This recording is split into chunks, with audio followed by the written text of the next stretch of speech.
Hi everyone. So today I wanted to do something a little more low-key, and I remembered I had this book sitting on my coffee table and thought it would be fun to look through. So this book is about one of my favorite subjects, which is Greek mythology. I've been interested in Greek mythology ever since about 6th grade. That's when I started reading Rick Riordan's Percy Jackson series. And if you don't know, this is a series about kind of if Greek gods and goddesses were still alive in the modern era and they had children out in the world. So since then, I have amassed a collection of books on the subject. I took a class on Greek and Roman mythology in college, not at all related to my major, but it was really fun. And I have this really pretty coffee table book. This is from National Geographic, and it is the Treasury of Greek Mythology, Classic Stories of Gods, Goddesses, Heroes, and Monsters. It's by Donna Jo Napoli. Illustrations, which are so pretty, by Christina Ballett. If you can see, they're kind of like shimmery. It's really, really pretty. It's a nice coffee table book.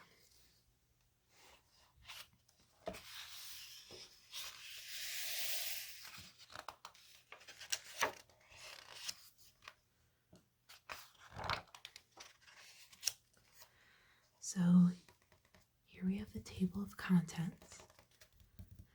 And how this book kind of works is each, chapter is about a different god or goddess, or sometimes heroes like Heracles, Jason, Theseus.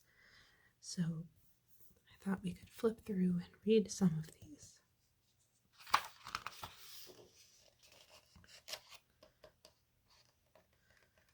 Okay, so we'll read the introduction. Some things about daily life can be counted on. The sun rises, crosses the sky, sets. Stars come out at night. Rivers flow toward the sea. The air and land and waters burst with life. These life forms feed one another. Plants are eaten by animals, which are eaten by other animals. But there are also interruptions. Volcanoes, earthquakes, tsunamis, storms. Life on Earth is complex. From our earliest records of human activity, we can conclude that people recognized this complexity and wanted to explain it. So far as we know, humans are the only creatures who entertain a wide variety of questions about the nature of existence. The questions that people from different societies raise are often quite similar, but the answers they give and the relative importance they assign to these answers can be significantly different. And those answers define the human values of our societies. They are at once based on intellect, experience, and emotion. And from them, we draw our ethics, our rituals, and our storytelling. In this book, we find answers offered by the ancient Greeks to many of the questions humans long to understand. But we also find gods, goddesses, heroes, and monsters who love and hate and grow jealous and get duped. They are blessed and cursed with all the emotions that enrich and plague ordinary humans. In reading the myths, we begin to understand that the ancient Greeks must have wanted more than just the big answers from the gods. They must have also wanted their gods to be a reflection that could help them understand themselves.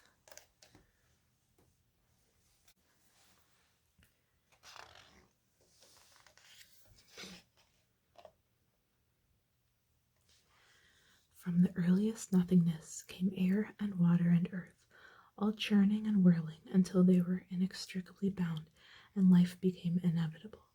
A tree sprouted and grew, strong and unruly, fruited with gods and goddesses whose powers thrived under the sun and moon and stars, stretching into every corner of the universe. That tree would nourish and confound the lives of the simple mortals yet to come. So this is the Olympus family tree. obviously very simplified because there are tons of other gods and goddesses and minor characters and titans. But Gaia and Kronos, who's kind of tucked into the crack here, which he probably deserves, from them came these major gods at the beginning. And then from them, there were more children and others coming from unique places. So I just think the pictures in this book are so pretty. This is Gaia, Mother Earth.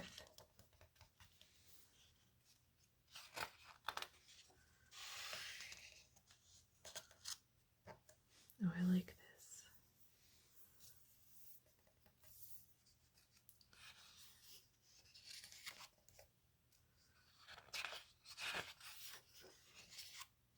Uranus, Father Heaven.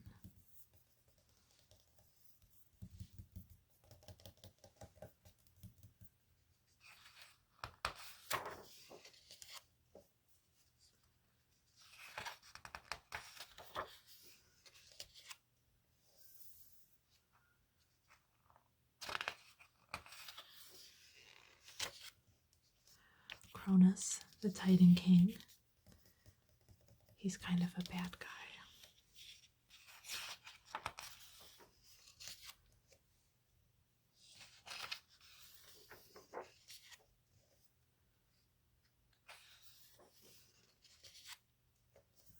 Zeus, king of the gods. So this is Kronos' son.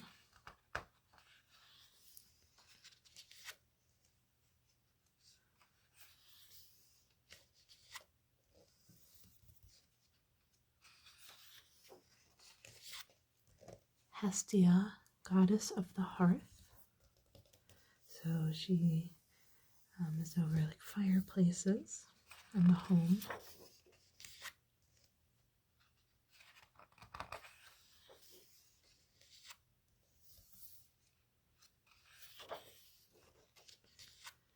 Poseidon, god of the seas. So he has a chariot pulled by seahorses, which is pretty cool.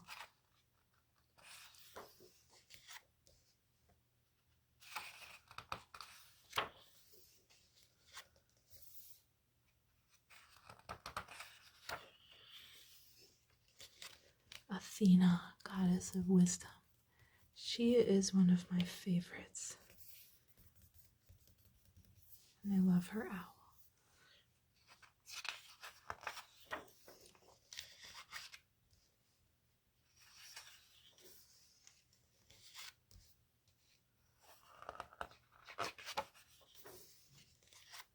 Hades, god of the underworld.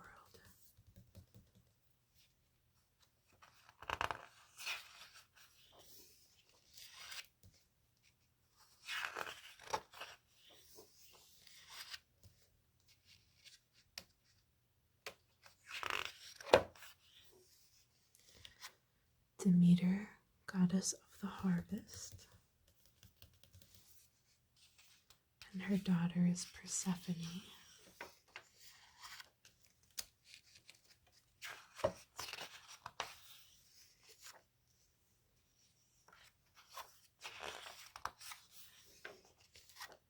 Apollo, god of music. And he has a cool dolphin. It's pretty sweet.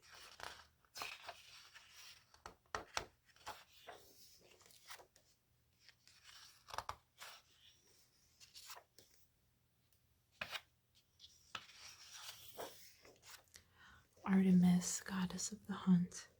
She's another one of my favorites. Fun fact, I really wanted to name my cat Athena or Artemis. I adopted her this January, or some other Greek mythology name. But the names are so long and they have so many syllables, I just couldn't imagine calling a cat like a 4-syllable name.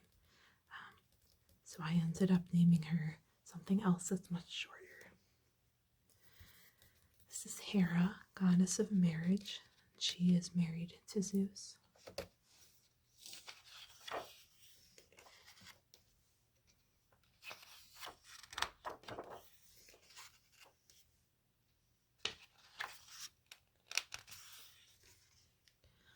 Hephaestus, god of metalworking.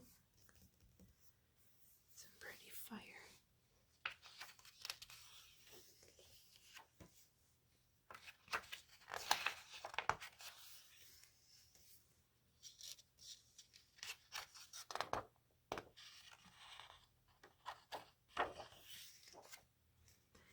Aphrodite, goddess of love and beauty.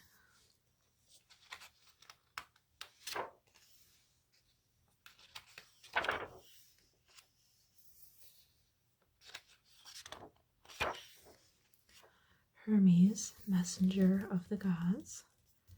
He has the cool wing sandals that let him fly.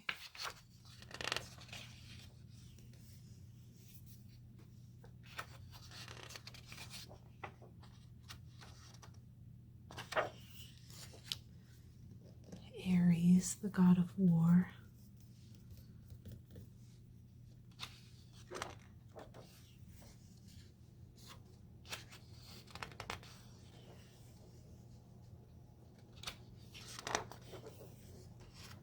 Helios, the sun god.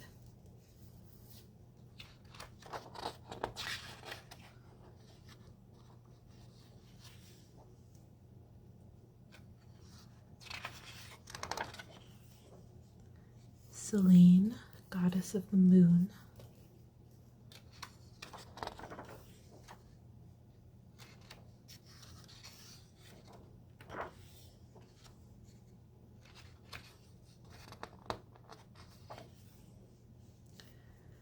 Dionysus, the god of wine.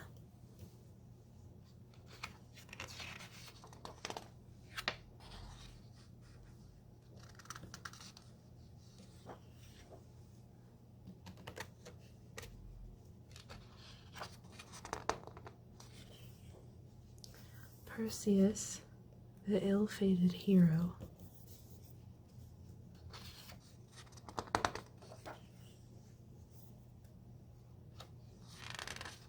And this is who Percy Jackson is named after.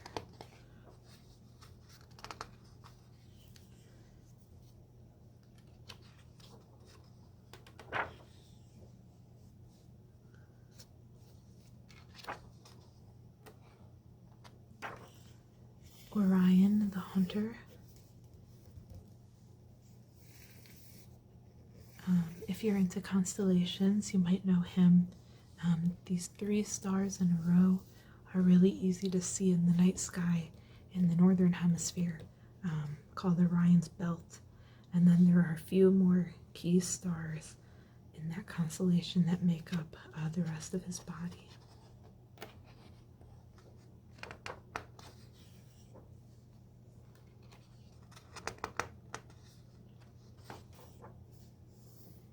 Heracles, the hero who became immortal.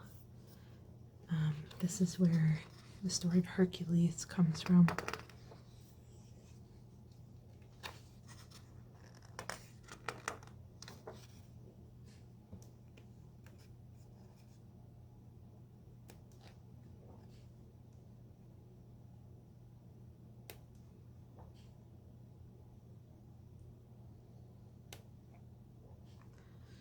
Jason, wanderer of the seas.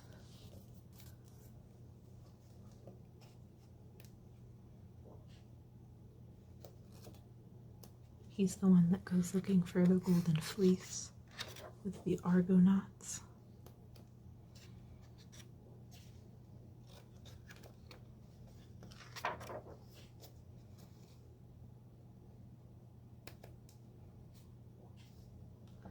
Theseus, the king of Athens.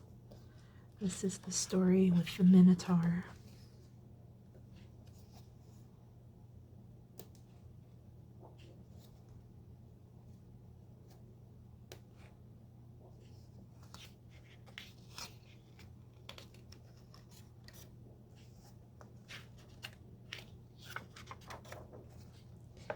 Helen, the lethal beauty. This is Helen who spurred the Trojan War.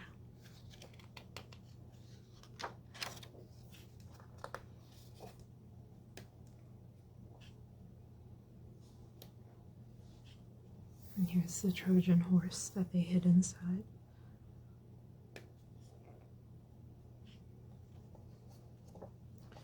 Here we have a map of Greece today. It's located in the Mediterranean Sea.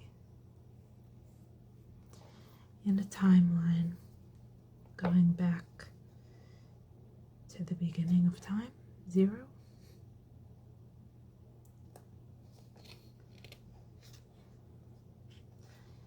And then our cast of characters.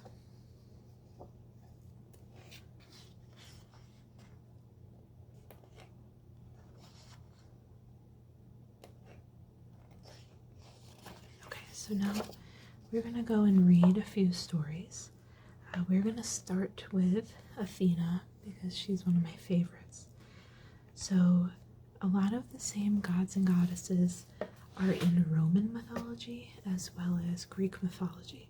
So they all will have a Greek name and a Roman name. Athena's Roman name is Minerva. She is the goddess of wisdom. She's an Olympian, which means she came after the Titans. Her symbols include the olive tree, the aegis, the owl, the snake, and the distaff. Her birthplace is unknown. Her parents are Zeus and Metis.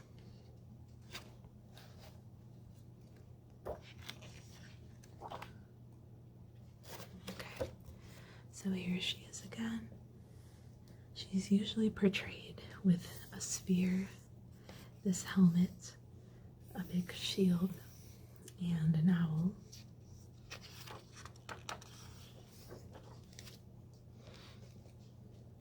I'll read this.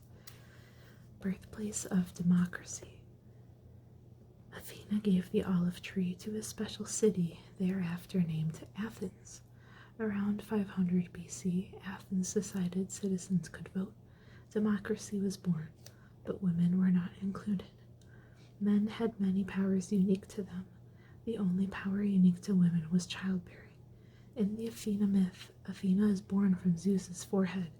Certainly the Greeks knew men don't give birth, but maybe they wished men did, for Uranus, Cronus, and Zeus each tried in his own way to take this power from womanhood. Lame. Okay. Athena, goddess of wisdom. During the period when Cronus ruled the world, the Titans lived large, some on the land and some in the seas. The deepest oceans were the haunt of Oceanus, a Titan brimming with the need to spread his waters everywhere. His sister Tethys swam beside him, lithe, graceful, and white-haired. Not gray, she was not aged. Not silver, she was not a source of light. True white, pure as mother's milk. It was that white hair that had captured Oceanus. He took Tethys as his wife. Together they created so many sons, all strong rivers, from the great Nile of Egypt to the famous Scamander of Troy, to the many that emptied into the friendly Black Sea. They swirled in eddies, they rippled with gusto, they rushed over cliffs and fell in loud, energetic sheets to the rocks below. Then Oceanus and Tethys created so many daughters, all water nymphs, some inhabiting pools and foothills, some splashing in springs, some slipping through swamps. Each nymph was unique, one rosy, one nimble, one soft-eyed, one knowing, all charming.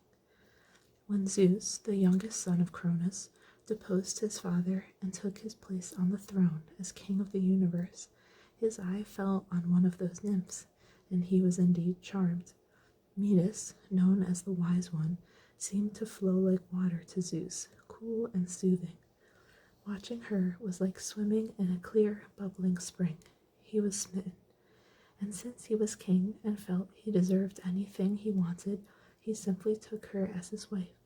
Metis soon had a child growing within her. That's when Zeus's grandmother, Gaia, and grandfather Uranus gave him the ugly warning that by now he almost expected. Metis would bear him a daughter and then a son, and the son would be invincible. That splendid son, that wretched and hateful son, he would overcome his father. The curse felt never ending. Uranus was overcome by his son Cronus. Cronus was overcome by his son Zeus, and now Zeus would be overcome by the son that Metis was fated to bear him. Zeus would have none of it. His grandfather Uranus had tried to prevent his overthrow by imprisoning his children inside their mother Gaia, a failed attempt. His father Cronus had tried to prevent his overthrow by imprisoning his children inside himself, another failed attempt. Zeus was smarter than either of them.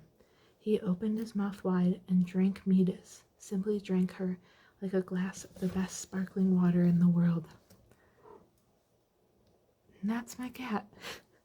Come here. Go, go, go, go, go. So long as she was trapped inside him, he could never make a son with her, so the prophecy was null and void.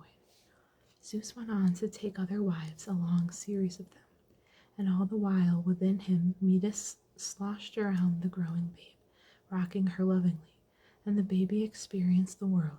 From inside her mother, inside her father, she sensed everything that either of them sensed. She grew wiser than both. Time passed, and Zeus felt queasy, as though his stomach would burst. Then the pressure moved to behind his eyes and nearly blinded him. His temples throbbed, his hair stood on end, and from his forehead sprang the goddess Athena, whole and solid and heavily armed. The gray-eyed girl looked around, completely alert and completely wise. She took her place among the Olympians, gods. The gray-eyed girl looked around, completely alert and completely wise. She took her place among the Olympian gods and watched with those gray eyes, ever ready for the chance to advise the belligerent, to strategize with warriors, to lead soldiers into battle. So here is Zeus with his headache, and from his head, Athena.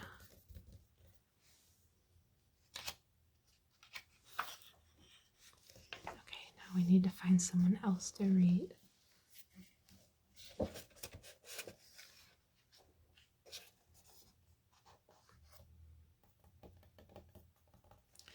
can read Artemis and Apollo. So Apollo and Artemis are twins.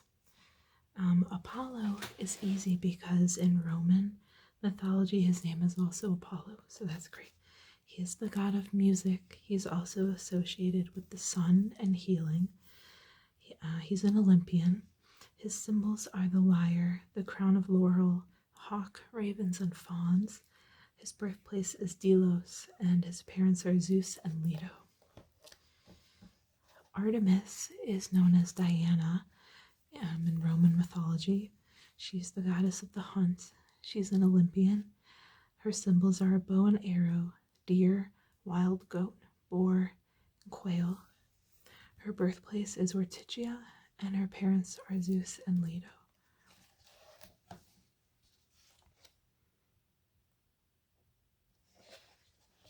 Okay, so this is Apollo. This is the lyre. It's a musical instrument, which he is known for having. Okay. Here's a quick fact about him. The dancing muses. Apollo is god of many things, including music, poetry, and other arts. He often walked with the muses, 9 graceful daughters of Zeus, and the Titan Mnemosyne. Calliope inspired poets to write epic poems, Erato, love poems, Euterpe, nature poems. Thalia gave humor to those who wanted to cause laughter. Melpomene gave insight to those who wanted to cause tears. Urania helped people understand stars and planets. Clio helped them understand the past. Terpsichore led her sisters in dance, and Polyhymnia led the songs. Leto, the daughter of Titans, walked in black robes, not because she didn't like colors. No, she adored colors. Leto's favorite thing was walking after a downpour under a sky made marvelous by the trick of Iris and Helios. Iris was the granddaughter of Pontus and a Titan, and Helios, the sun itself, was the child of Titans. They made the heavens arch with rainbows. The desperate felt hopeful, the timid felt emboldened, the bold grew ready to charge. But Leto didn't want to raise hopes herself, nor embolden others, nor be the target of a charge. Colors uplifted the spirit, but also agitated it. Black was kinder, black settled the spirit. So it wasn't her fault when Zeus's eye fell on her. Everyone knew Zeus's eye obeyed no limits. He was a brash, entitled, bossy fellow. Yet somehow Leto felt sympathy for him. It couldn't be easy ruling the universe. Her fingertips fluttered onto his cheeks, and she cried inside for him. Besides, he was beautiful, so she accepted him as her husband. When she found herself with child, she looked for a suitable birthing place. She expected welcome everywhere. This was Zeus's child inside her. Instead, she was closed out. Rumor had it that the child would grow to be feared as much as Zeus. What? Gentle Leto would bear a god who made others tremble. How could it be?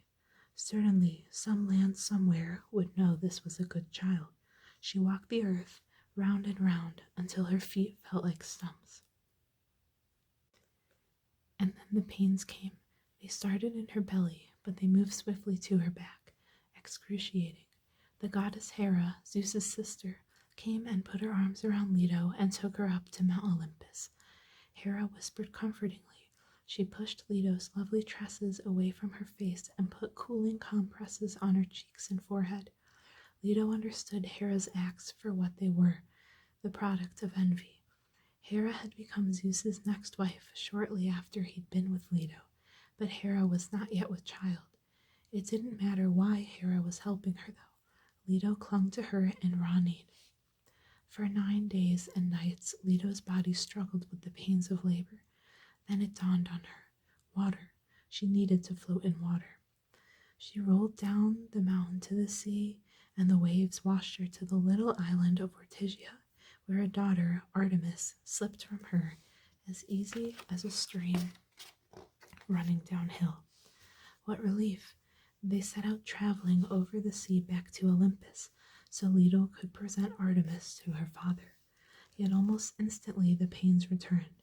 Leto barely made it to the rugged Isle of Delos in time.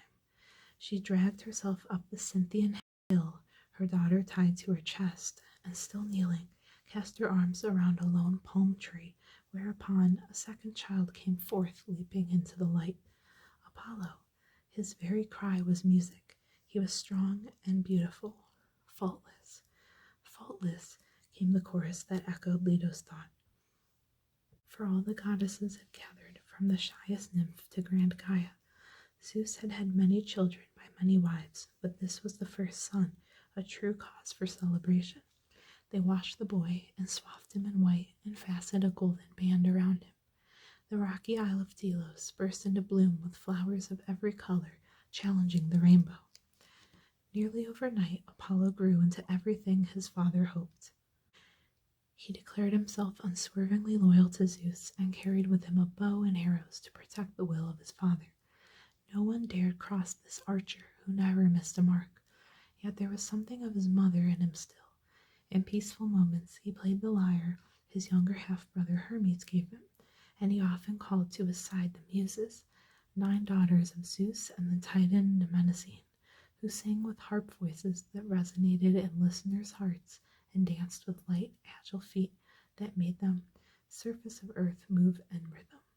Apollo saw them as his personal ornaments, and often he rode with the sun god Helios, source of colors, in his chariot across the wide sky. Apollo fancied himself as bright as the sun, and since he'd been born on the 7th day of the week thereafter, that day became known as Sunday. Leto doted on Apollo. When he was tired, she'd unstring his bow, close his quiver, and hang all on a golden peg in Zeus's palace. She'd bid him sit and patted his shoulder while Zeus gave him nectar in a golden cup. It's no surprise that Apollo became the haughtiest of the gods. So this picture is Leto giving birth to Artemis on one island and then Apollo came on the other island, and the island was rocky and barren, but became a lush garden the moment the young god was born. So then we have Artemis, who, as we know from the last story, actually was born first.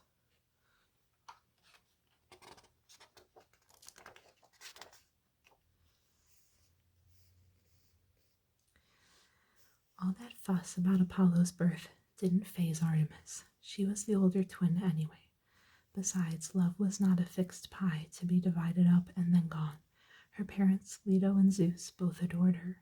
As for the rest of the gods, Artemis couldn't really have cared less who they praised or didn't. She felt no need for flattery.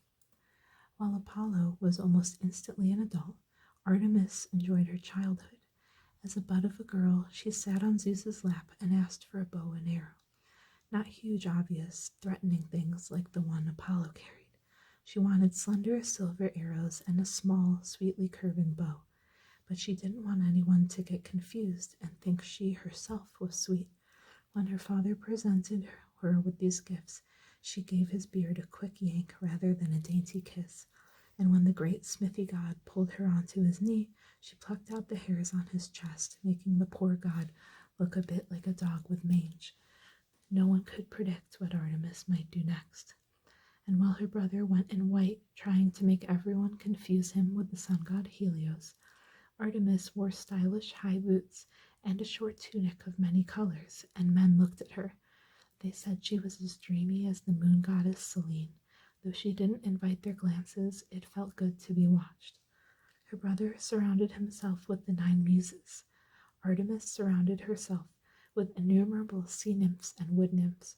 Plus, she had swift hounds, some half white that nearly disappeared, they ran so fast, some with hanging ears that fluttered like feathers, and one all speckled brown and pink like a quail egg. Together they hunted rabbit and porcupine and gazelle and lynx and stag. No, this young goddess was never lonely. So here's Artemis with her dogs and the nymphs. Artemis never married, but she was rarely alone. Dogs and sea nymphs and wood nymphs ran with her on the hunt through woods as prey fled from the famed archer.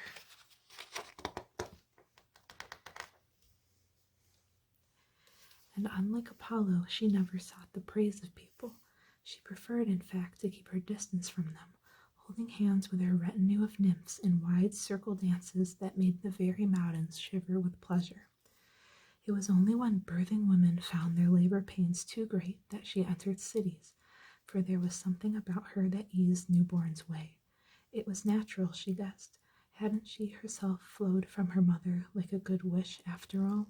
She would put on gold armor and travel in her golden chariot pulled by brawny bucks with towering antlers, all bridled with gold, all caught by her with nothing but her bare hands, and spare these women so much grief.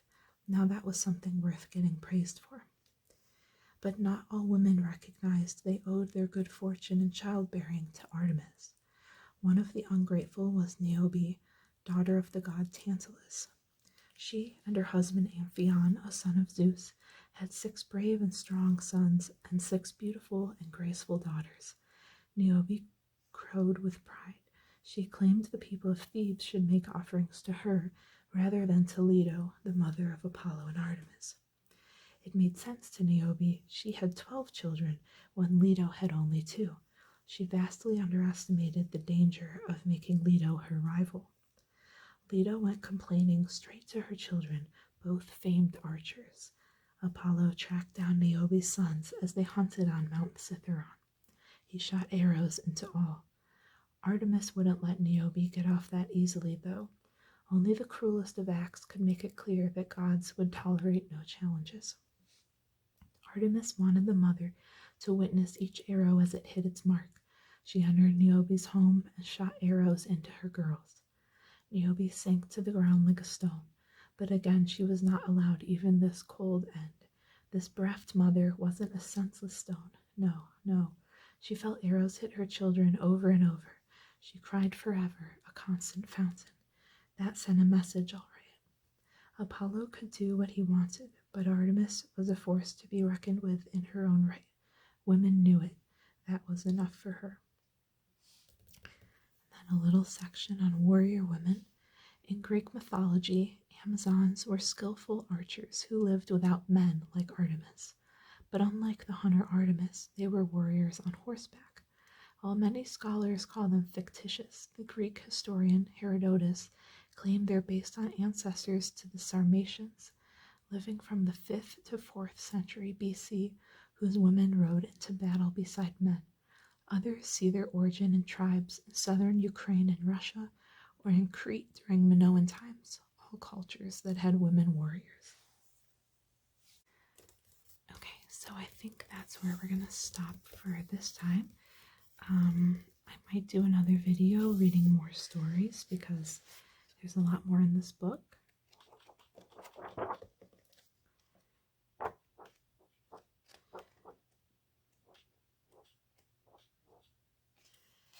I hope you guys enjoyed it. Again, I think this book is just really beautiful. The illustrations are great.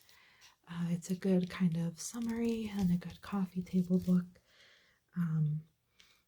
Obviously, as with a lot of mythologies, the stories in here are a little different than stories you might read about these gods and goddesses in other books. Different sources kind of interpret them differently. I hope you guys are having a good day or a good night, and I will be back with another video, hopefully in the next few weeks.